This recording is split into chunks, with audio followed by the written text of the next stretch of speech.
Good morning students. मैं Ashutosh Ranjan technical classes के YouTube channel पे आपका स्वागत करता हूं। तो मैकेनिकल इंजीनियरिंग में ऑटोमोबाइल सब्जेक्ट 5th सेमेस्टर का पढ़ रहे हैं, जिसमें हम लोग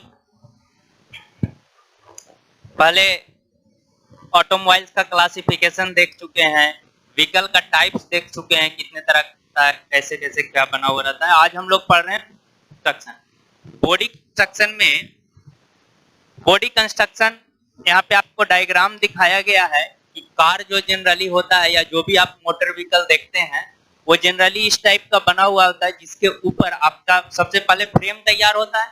फ्रेम के बाद यदि उस पे इंजन और प्रोपेलर शाफ्ट और clutch, gear box, universal joint, differential वगैरह लगा दिया जाता है तो फ्रेम बन जाता है, चेचिस बन जाता है। फ्रेम चेचिस बन गया और उसी चेचिस के ऊपर में आपको जनरली स्टील का एक बॉक्स तैयार करके लगा दी जाती, जो कि ये आपका बॉडी पूरा हो जाता है कोई भी व्हीकल का।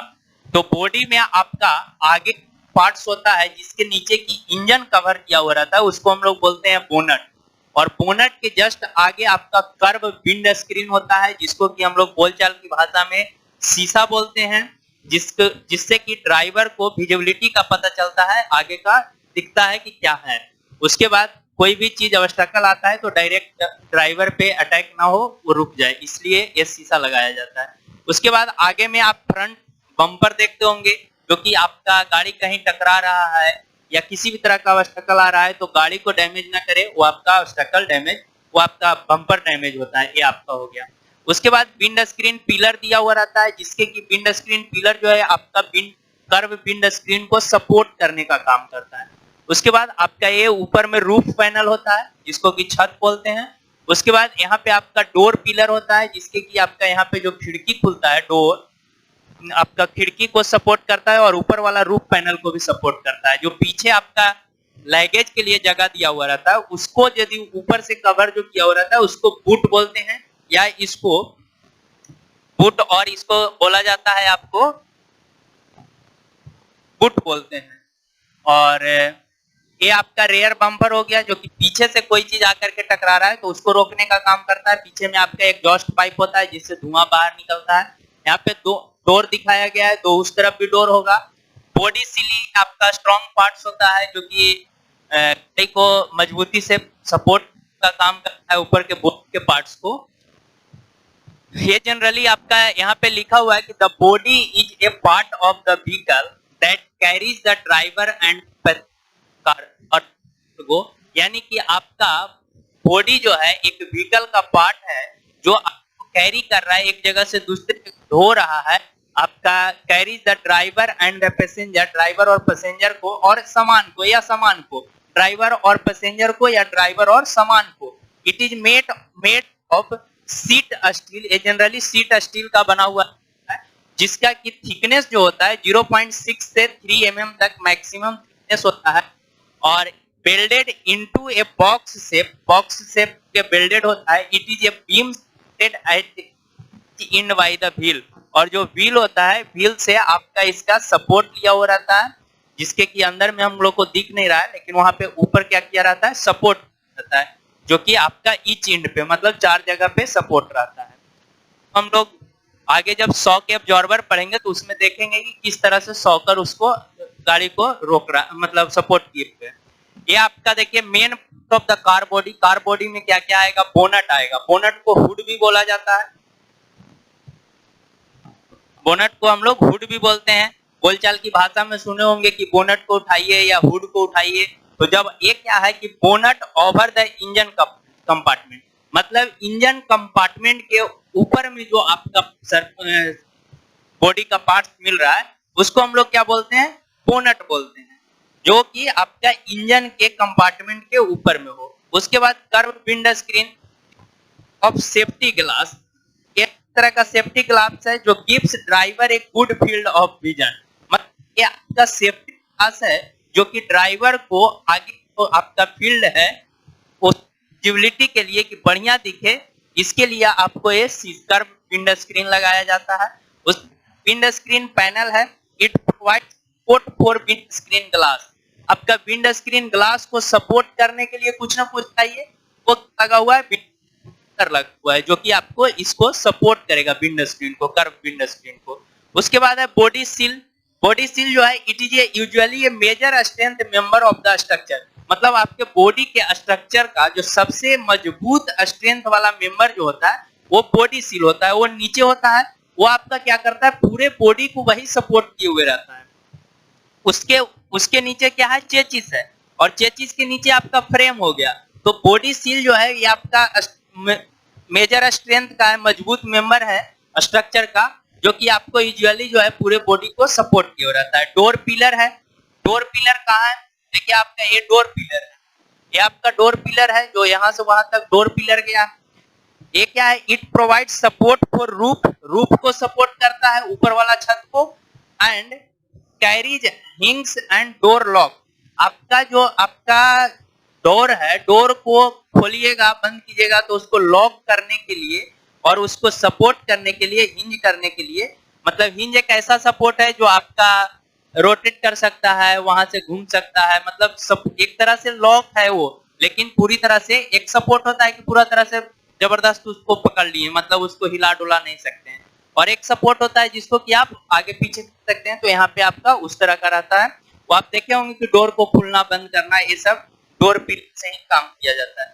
बूट होता है, boot over the luggage compartment, luggage compartment के जो आपका ऊपर में जो आपका रहता है, boot over the luggage compartment, यानी कि पीछे में लगेज रखने के लिए, सामान दिया रखने के लिए दिया हुआ रहता है जगह, उस सामान के ऊपर में जो आपका बॉडी का जो पार्ट्स है, जो बॉडी का सरफेस है, उसको हम लोग बूट बोलते हैं। ये आपका बूट हुआ। उसके बाद आगे देखिए और भी पार्ट्स है।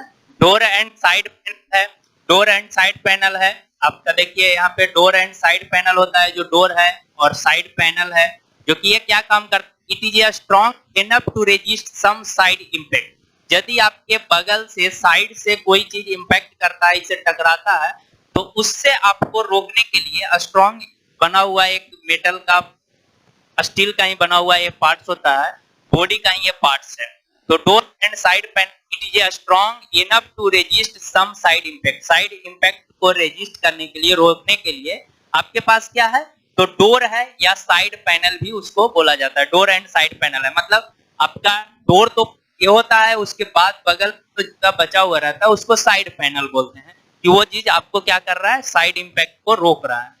बम्पर होता है, तो बम्पर हॉरिजॉन्टल फिक्स होता है, जो कि अक्रॉस द फ्रंट और back of a motor vehicle to reduce serious damage in a collision. हम लोग बात करते कि गाड़ी यदि आपका सीरियस डैमेज कहीं करता है, जोर से टकराता है, कोलाइड करता है, कोलिजन होता है, तो वो आपका डैमेज को कंट्रोल करने के लिए, रोकने के लिए आपके आगे क्या रहता है, हॉरिजॉन्टल एक बार लगाया हुआ रहता है, आगे और पीछे दोनों, उसको हम लोग क्या बोलते हैं, बम्पर बोलते हैं। तो वो आपका बम्पर है। ये आपका बॉडी कंस्ट्रक्शन हो गया। अब बॉडी कंस्ट्रक्शन में आगे हम लोग बात करते हैं types of body construction. Body जो होता है कितने टाइप्स का होता है, देखिए टाइप्स ऑफ कार बॉडी में हम लोग देख रहे हैं। बॉडी अभी हम लोग देखें, बॉडी के पार्ट्स देखें क्या क्या बॉडी का पार्ट्स होता है। कार का टाइप्स है कि some of the important car body styles are mention below, मतलब कुछ आपके कार बॉडी जो स्टाइलिश है उसको यहाँ पे टाइप्स में मेंशन किया गया है। इसके अलावा भी बहुत सारा टाइप्स आपका कार के बॉडी का हो सकता है, या आप लोग नया चाहते हैं यदि डिजाइन करना, तो आप लोग भी नया तरीका से डिजाइन कर सकते हैं। उसके लिए कुछ बेसिक फंडा है कि क्या क्या ध्यान देना पड़ता है आपको। नया यदि आप सोच रहे हैं नया डिजाइन करने के लिए कि सर कार का बॉडी तो ऐसा भी हो सकता है, कोई बहुत बड़ी बात नहीं है, लेकिन उसमें आपको बहुत सारा फैक्टर है देखना पड़ेगा, उसका स्ट्रेंथ देखना पड़ेगा, आपका एरोडायनेमिक्स से देखना पड़ेगा कि इस पे यदि एयर का प्रेशर लगेगा तो वो जिस स्टाइल में बना रहे हैं वो उसको बियर कर पाएगा कि नहीं कर पाएगा। दूसरी चीज, यदि उसमें कितने लोग बैठ पाएंगे, कितना सामान रख पाएगा, ये सब चीजों के हिसाब से ही आपको टाइप्स में बांटा गया है। पहला है हैचबैक।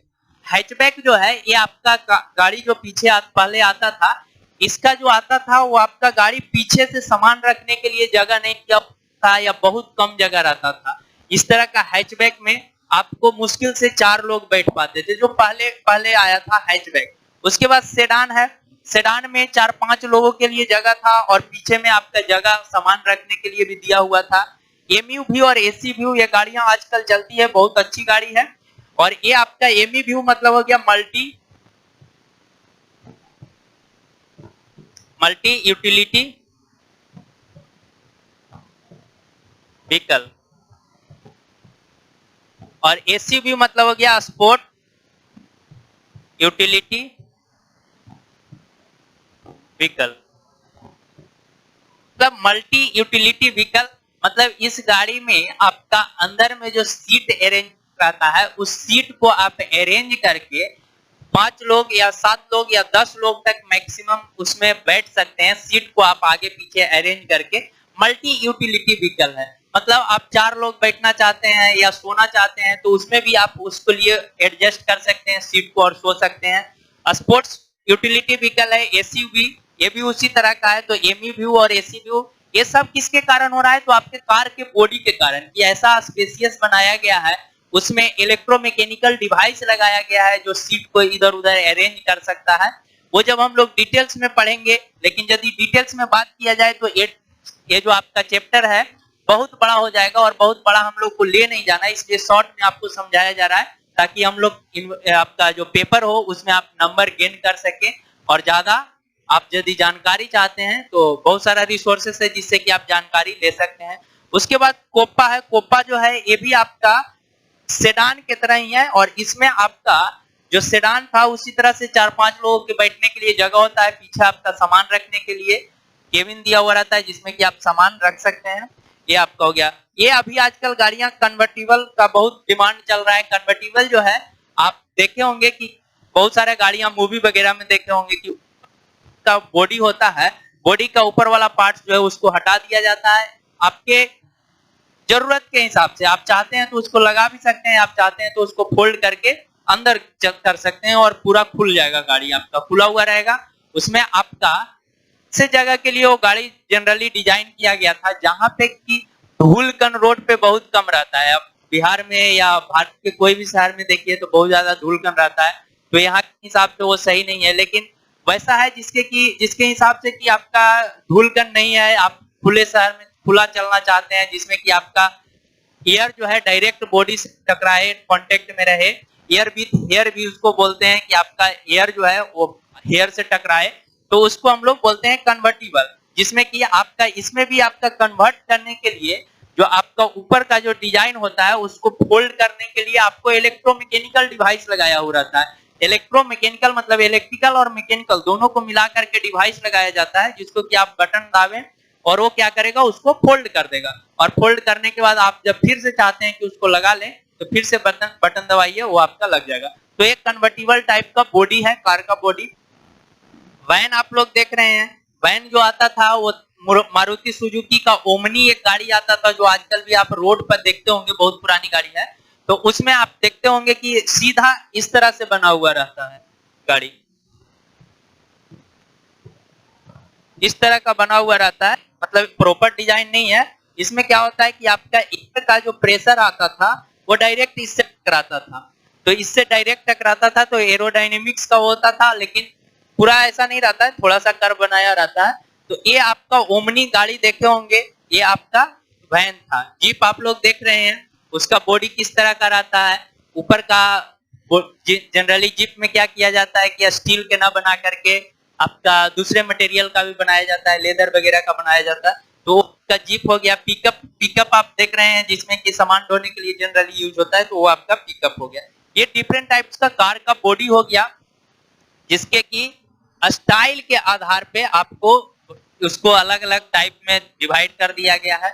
इसके अलावा भी बहुत सारा टाइप्स हो सकता है, ऐसा नहीं है कि इतना ही 7-8 टाइप ही है, इसके अलावा भी टाइप हो सकता है। उसको आप लोग इतना काफी है आपके सिलेबस के अनुसार और इसी से आपको गेन करना है। इसी में आपका बॉडी, कार का बॉडी के बारे में जो बॉडी कंस्ट्रक्शन एंड टाइप्स दिया हुआ था उसी में एक अलग से टॉपिक है कि introduction of dynamics in car body, मतलब कार बॉडी पे एरोडायनेमिक क्या इफेक्ट पड़ता है उसके बारे में अभी हम लोग देखेंगे। तो देखिए इसको, introduction to aerodynamic body shape है, मतलब आपका कुछ बॉडी शेप के बारे में इंट्रोड्यूस करना है जिसपे कि एरोडायनेमिक फोर्स जो होता है उसका क्या इफेक्ट होता है। सबसे पहले एरोडायनेमिक्स के बारे में हम लोग जानेंगे। तो एरोडायनेमिक्स क्या होता है कि जब कोई ऑब्जेक्ट को आप कोई हवा में लेकर के जा रहे हैं तो हवा और उस ऑब्जेक्ट के बीच में जो रिलेटिव मोशन होता है और उसके कारण जो फोर्स जनरेट होता है उस फोर्स को ही हम लोग क्या बोलते हैं, एरोडायनेमिक्स फोर्स बोलते हैं। लिखा हुआ है कि when object move to air are generated by the relative motion between the air and surface of a study of these forces generated by the motion of air is called aerodynamics। मतलब आपका कोई object यदि के through उसको move करवा रहे हैं, air में मूव करवा रहे हैं, तो फोर्स एक जनरेट होता है किसके वजह से, तो एयर और बॉडी के जो बॉडी का सरफेस है उसके रिलेटिव मोशन के कारण जो आपका फोर्स जनरेट होता है उस फोर्स के स्टडी को ही हम लोग क्या बोलते हैं, एरोडायनेमिक्स बोलते हैं। एरोडायनेमिक्स पे आप यदि डिटेल्स में पढ़िएगा तो वहां पे आपको बर्नौली थ्योरम जो होता है वो भी उसके आधार पे किया गया है। आपका जो प्लेन चलता है वो आपका एरोडायनेमिक्स फोर्स के कारण ही चलता है। तो देखिए आप इस एडवांटेज क्या क्या है कार के व्यू से, कार के पॉइंट ऑफ व्यू से, मतलब यदि तो कार डिजाइन कर रहे हैं या व्हीकल डिजाइन कर रहे हैं तो उसके पॉइंट ऑफ व्यू से एरोडायनेमिक्स का क्या क्या फायदा है, एडवांटेज क्या है। तो एडवांटेज है मोर फ्यूल इफिशियंसी। आपका क्या है, ज्यादा फ्यूल इफिशियंसी, मतलब कम तेल खाएगा और गाड़ी ज्यादा इफिशियंट रहेगा, ज्यादा चलेगा। कैसे, यदि आपका एयर का प्रेशर उसको रोकेगा गाड़ी तो गाड़ी आगे तेजी से नहीं बढ़ पाएगा तो आपका गाड़ी क्या होगा, स्लो चलेगा। इसका कारण क्या है, हो सकता है आपका गाड़ी पलट भी जाए या कुछ भी हो सकता है। तो इस कारण आपका मोर फ्यूल इफिशियंसी, एरोडायनेमिक्स जो बनाया जाता है उसका शेप, उसमें आपका मोर फ्यूल इफिशियंसी बढ़ जाएगा। उसके बाद हायर स्पीड, गाड़ी आपका हाई स्पीड के साथ चलेगा। हाई स्पीड के साथ इसलिए चलेगा क्योंकि उस पे एयर का प्रेशर नहीं रहेगा। एयर का प्रेशर होने के कारण गाड़ी क्या हो जाता है, धीम, तो वो आपका higher speed. Stylish appearance of car, मतलब आपका कार जो है वो स्टाइलिश दिखेगा, बढ़िया दिखेगा। मतलब ये आपका एक तरह से स्टाइलिश दिखने के लिए भी आपको इस तरह का बनाया जाता है, लेकिन ये आपका मुख्य पॉइंट नहीं है, मेन पॉइंट एरोडायनेमिक्स। लेकिन एरोडायनेमिक्स के कारण ही हमारा गाड़ी जो है क्या हुआ, स्टाइलिश दिख रहा है। तो ये हो गया more stability of car in at higher speed, मतलब आपका कार यदि हायर स्पीड चल रहा है तो उसमें मोर स्टेबिलिटी रहेगा। यदि आपका शेप जो है सीधे ऐसे रहेगा की तरह और हवा तेज से आया और गाड़ी आप तेजी से ले जा रहे हैं तो आपका गाड़ी क्या हो सकता है, स्टेबल नहीं रहेगा, वो पलट सकता है। तो इसलिए मोर स्टेबिलिटी ऑफ कार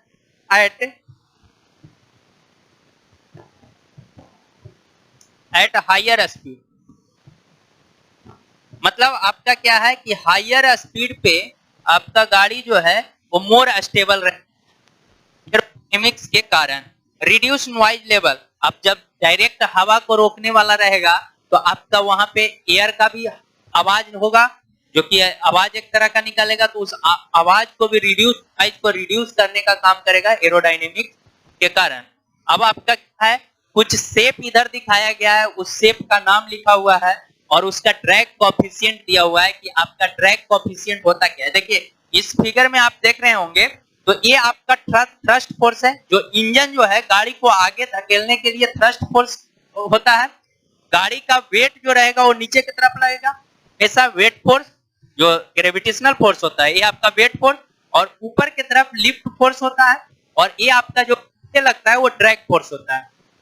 यदि हम लोग एरोप्लेन में इसी चीज को बात करें तो एरोप्लेन में हमारा यही जो ड्रैग फोर्स, इधर एयर का ड्रैग फोर्स है, उसको ऐसे पॉइंट पे ले जाकर के टकराया जाता है, ऐसा का जनरेट किया जाता है कि ये ड्रैग फोर्स दो कंपोनेंट में टूट जाता है, और दो कंपोनेंट में टूटने के बाद यदि इधर से ऐसे आ रहा है और इसको हम लोग कंपोनेंट में तोड़ना चाहें तो कंपोनेंट में कैसे टूटेगा, ये आपका इधर और इस तरफ चला जाएगा। कुछ ऐसे एयर आ रहा है, ये आपका ड्रैग फोर्स, तो इधर आपका लिफ्ट फोर्स हो जाता है, लिफ्ट फोर्स ये वाला, इधर ड्रैग फोर्स जो है ड्रैग फोर्स ही रहेगा, लेकिन ये मतलब आपका हवा आकर के इसको ऐसा शेप बनाया जाता है कि आपका एंगल पे जाकर के, तो जब आप एंगल पे टकराएगा तो इसको हम लोग एंगल पे जो टकराएगा उसको हम लोग कंपोनेंट में तोड़ देते हैं, वो आप मैकेनिक्स में पढ़े होंगे। तो आप कंपोनेंट तोड़ दीजिएगा तो एक आपका लिफ्ट फोर्स हो जाएगा, एरोप्लेन को लिफ्ट करता है, ऊपर की तरफ ले जाएगा। दूसरा जो है ड्रैग फोर्स का वैल्यू बहुत कम जाता है, बहुत कम जाता है। इसके कारण क्या होता है, ये पीछे धक्का तो हल्का लगता है, उससे ज्यादा थ्रस्ट फोर्स है तो थ्रस्ट फोर्स उसको आगे धकेल करके ले जाता है। इसलिए एरोप्लेन आप देखते होंगे इस तरह से उड़ा, ऐसे गया, तो ये आपका एरोप्लेन के कारण। लेकिन हम लोग का डिफरेंट डिफरेंट शेप के बारे में यदि हम लोग ड्रैग फोर्स निकालें तो ड्रैग फोर्स के लिए फॉर्मूला होता है, ये फोर्स जो ले रहे हैं ये वो ड्रैग फोर्स है, तो ड्रैग फोर्स के लिए फॉर्मूला होता है 1/2 CAD V स्क्वायर। ये आपका फॉर्मूला होता है ड्रैग फोर्स निकालने का, जिसमें आपका C क्या है, तो C है ड्रैग कोफिशिएंट।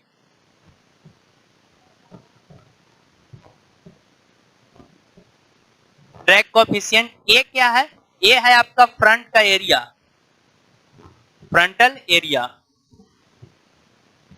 D क्या है, D क्या है, डेंसिटी ऑफ एयर।